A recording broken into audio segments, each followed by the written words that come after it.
I wanted to make you sad. That's why. Yeah, gee, thanks. Is that my birthday present from you?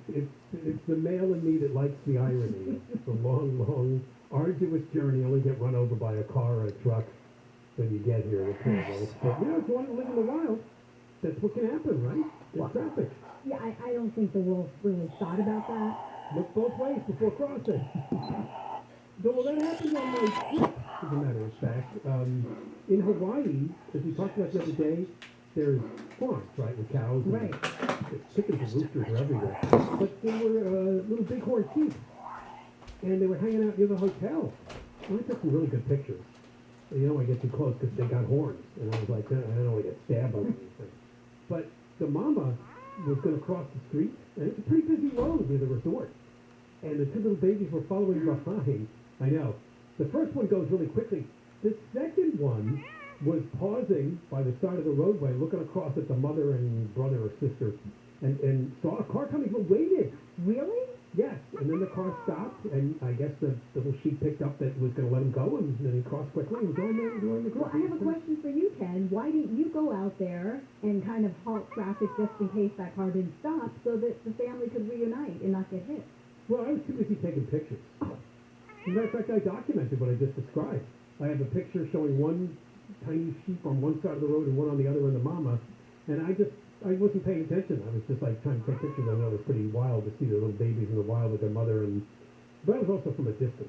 Oh. The car stopped. The car could see. Well, thank goodness. People drive the road there. I think they're familiar that these sheep hang out and they just chew on the grass all day. It's a nice life, though, isn't it? Oh, yeah. Just stand by the side of the road, chew on the grass, and you take a nap a little while later, and it's pretty leisurely. All right, we got a lot to come on the show. Coming up next, I'll be talking to Greg Totten. He's executive director of the California District Attorneys Association, and he's going to talk to me about the smash and grab cases, the shoplifting, Prop 47. Can you prosecute these organized retail theft rings? How difficult is that?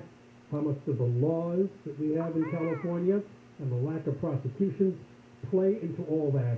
It's coming up next. John and Ken Show on KFI. Deborah Mark with the news now. The sweatpants are washed. Now you're ready for Thanksgiving. KFI.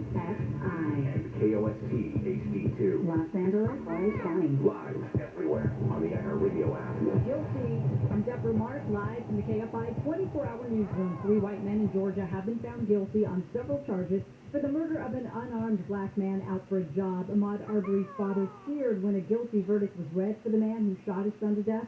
Judge Timothy Walmsley then ordered the dad removed from the courtroom. If you feel like you need to make a comment or otherwise demonstrate with respect to the verdict, I do ask that you step out of the courtroom now.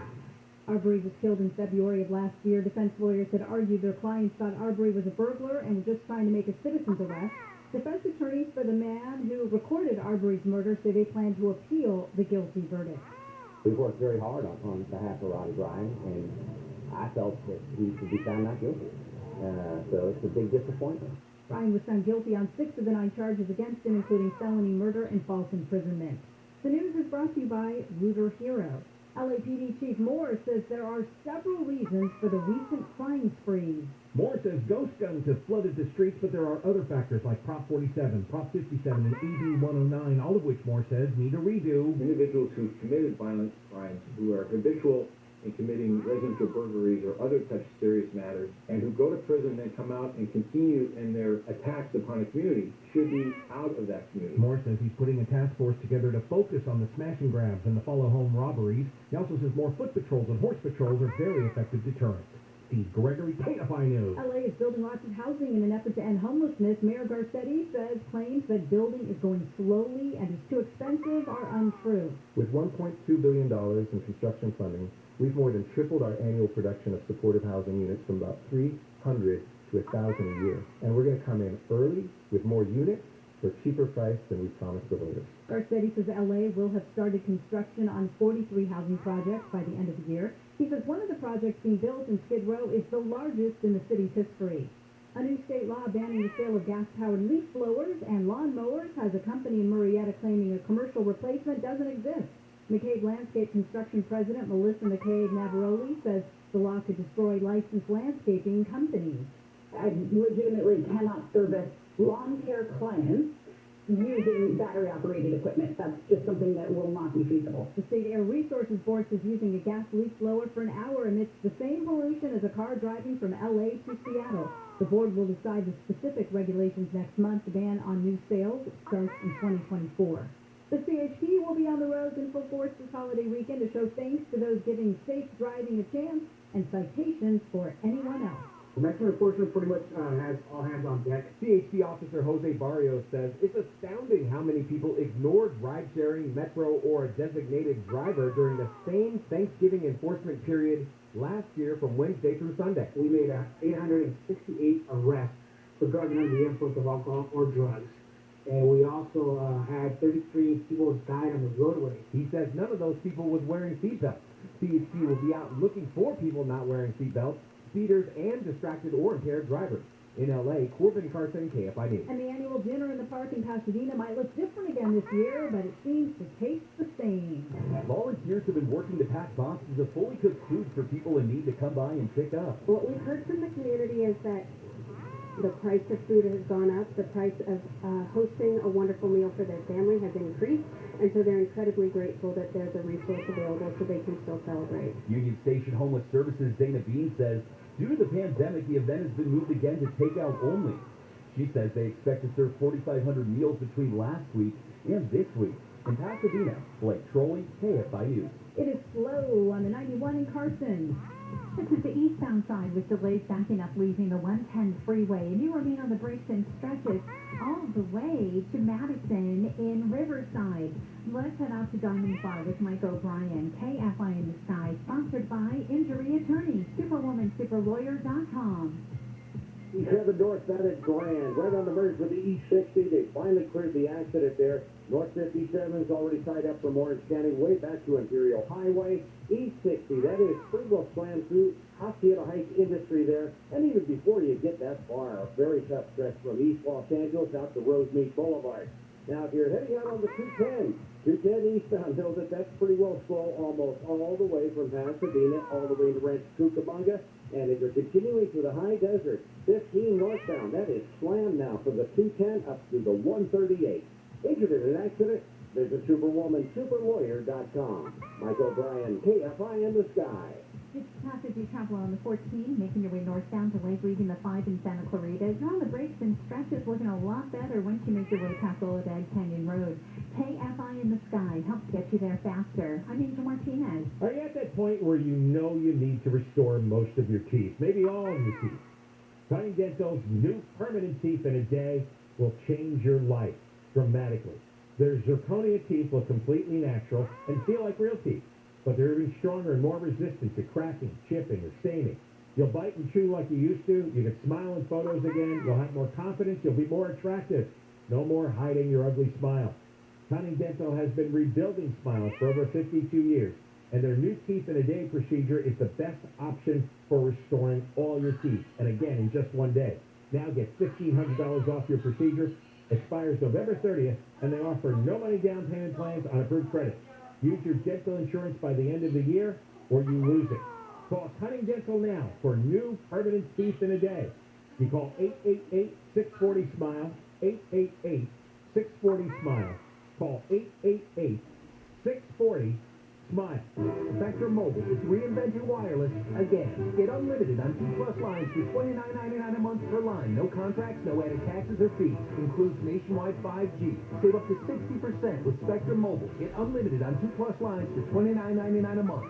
Call 855-438-2999 or visit a store near you. Offer valid to new customers on 2+ unlimited lines. Spectrum Internet required. Savings based on 2-line comparison of unlimited plans among major national carriers as of 9/2021. Prepaid excluded. Restrictions apply. The KFI Financial Report brought to you by Bay Alarm. The Dow closed down 9, S&P 500 up 11, NASDAQ up 70, and the average price of a gallon of regular gas in California is $4.70. With a range of commercial fire and security solutions, Bay Alarm can protect it all with just one call. Southland weather from KFI, sunny and windy tomorrow. High 70s to around 80 for Metro LA, upper 60s to around 80 in the Valley, upper 70s in Inland OC, low to mid 70s in the IE. Right now 65 in Dana Point, 75 in Anaheim, 72 in West Hills, and 75 in Sherman Oaks. We lead local. Live from the KFI 24-hour newsroom, I'm Deborah Mark.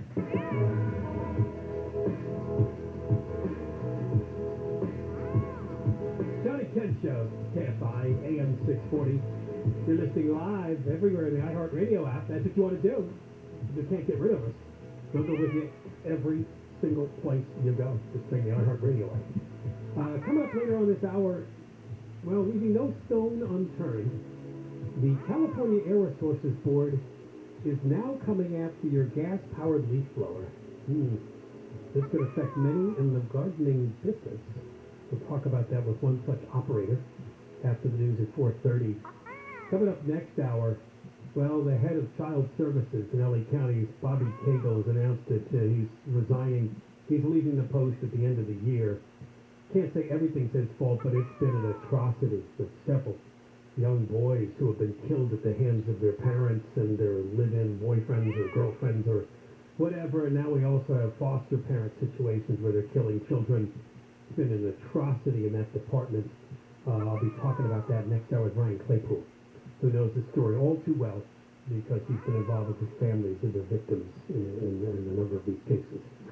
Now we return to, of course, the big topic of the week, the smash and grab organized theft rings, which struck most notoriously up in Northern California in the Bay Area.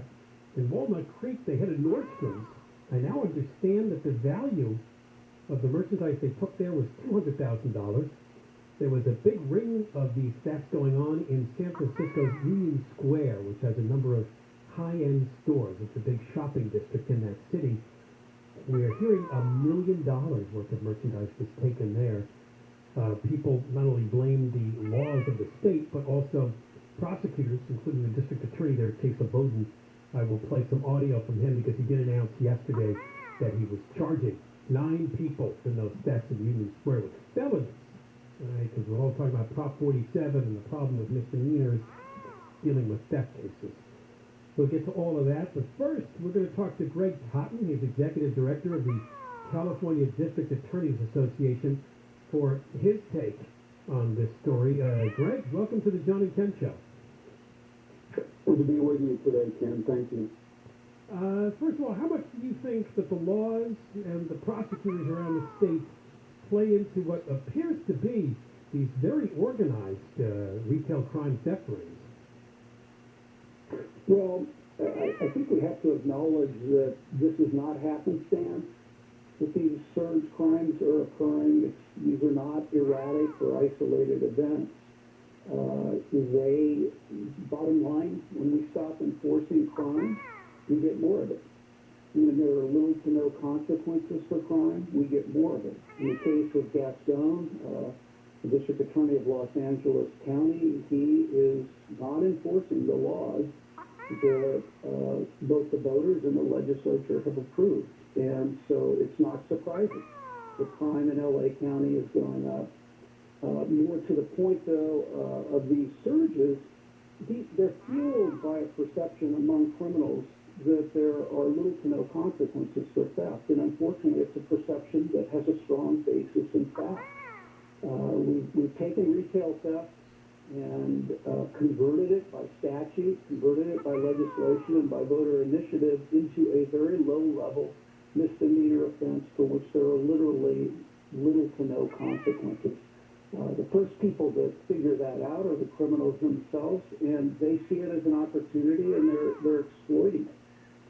I know a number of policymakers are expressing outrage, calling for severe punishment for these people, but make no mistake about it.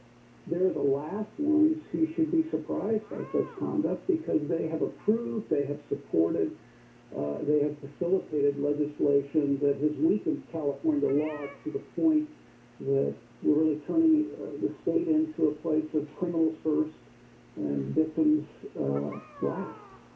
Yeah, well, some of the media that covers this likes to say, oh, but you know, if you look at the statistics compared to last year, the year before, robbery's not really up that much.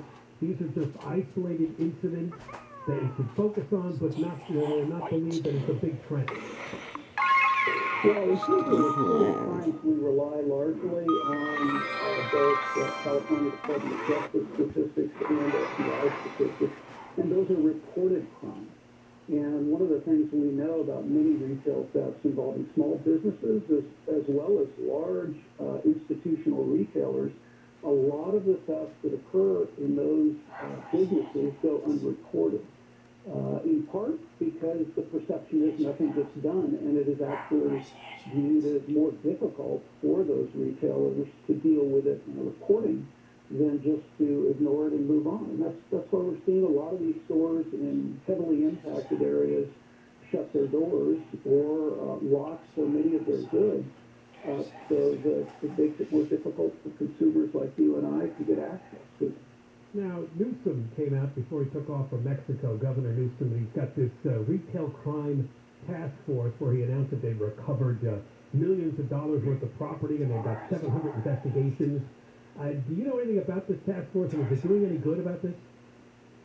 Well, I think it is. There is a task force that has largely been operated under the authority of the California Highway Patrol that has gotten funding to do so, that works with locals. And anytime you gather law enforcement together to go after crime, you're more effective in solving the crime and ultimately successfully prosecuting it. Problem, however, and the Highway Patrol is a great law enforcement agency, has a great reputation, but they are largely responsible for protecting motorists and highways and freeways and not enforcing retail theft law. And most of the enforcement of retail theft is done by local sheriffs and local police departments in conjunction with district attorneys' offices. So task forces are a good thing. But again, it really comes back to what is your law authorize? And our law has been largely neutered.